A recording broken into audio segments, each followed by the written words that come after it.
It has certainly been a roller coaster of a ride for Little Evil JTE in the movie trivia Schmoedown. He's had embarrassing losses, remarkable wins, and love him or hate him, he's one of the people that really made the league what it is today.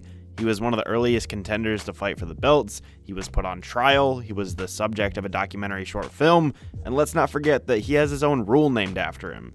JTE has played a truly astounding number of matches, so let's just jump right into it. Another historic moment for the Schmoedown is that JTE played in the first match ever. During a Schmoes Know podcast, Little Evil and Cobster competed in a movie trivia competition, with JTE coming out on top. And yeah, he won the match, but we can't just gloss over one of the funniest moments in Schmoedown history. JTE, what type of dinosaur was sick in Jurassic Park? What kind of dinosaur? Triceratops.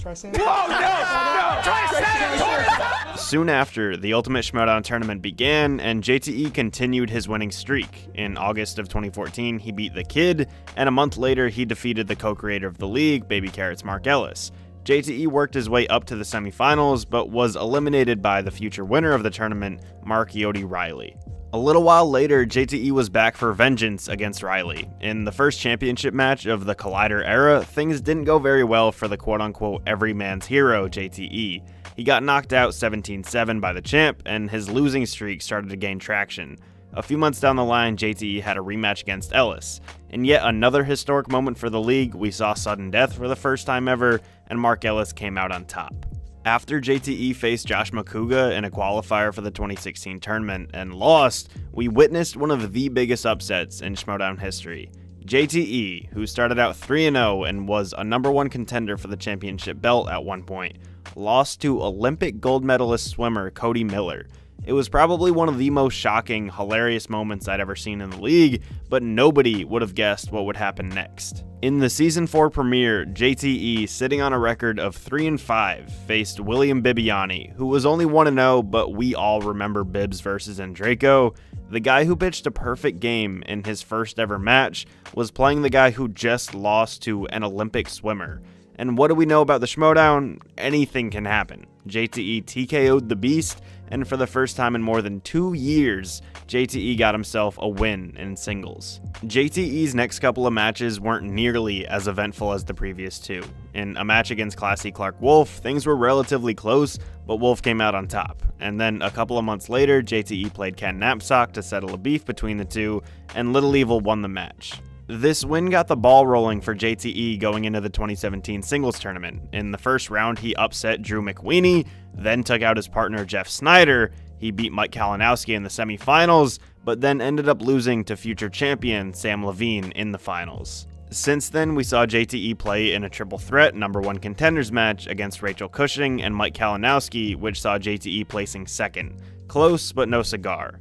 And then at the first live event, we saw a pretty uneven loss for JTE against the outlaw John Roca. JTE's current single record is a whopping 8 wins and 9 defeats. And now to JTE's bread and butter, the real reason why he's regarded as a top player in the history of the league, team competition. However, we have to start things off with JTE's lesser talked about partnership, Team Bob, composed of him and Finstock. In the 2015 Ultimate Schmoedown team tournament, this strange, goofy team actually turned out to be pretty good.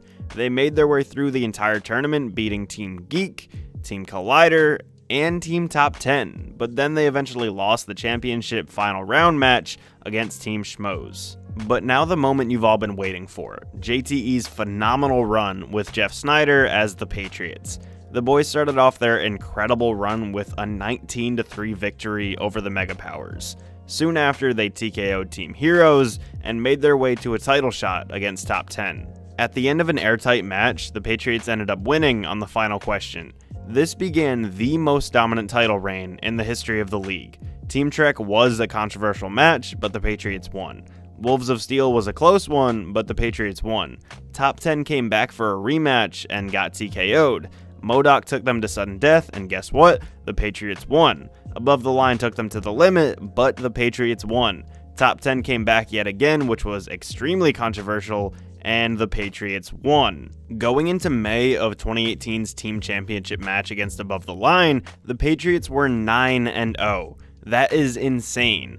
No matter what the circumstances were of how they got there, they won 9 games in a row, with 7 of those wins being championship matches. However, all great things must come to an end. Above the Line won the rematch, and then in the third and final showing to settle it all, the Patriots lost yet again. The historic team broke up with a record of 9-2. JTE's short-term future for the Schmoedown is a little bit unknown. For the Anarchy tournament, he was paired with Lon Harris, forming the Evil Geniuses. They'll take on the Wildberries in their first-round matchup, but due to JTE being involved in an accident, it's unlikely that he'll be competing in the near future.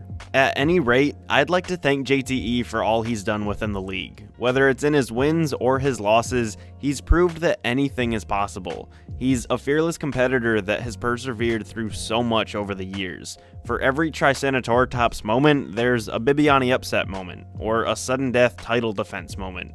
He's one of the most interesting competitors in the history of the league, and he certainly makes the Schmoedown a better place.